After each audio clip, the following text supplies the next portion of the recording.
আচলে ঢাকো আমি কেন হারাবো।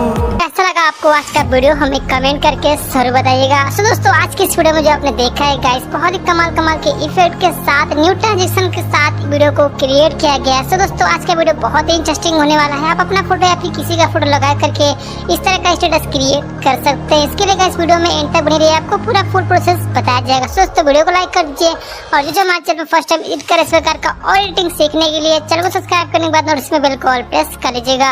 तो चलिए से फटाफट से हम सीख आइए देखते हैं मजा आएगा।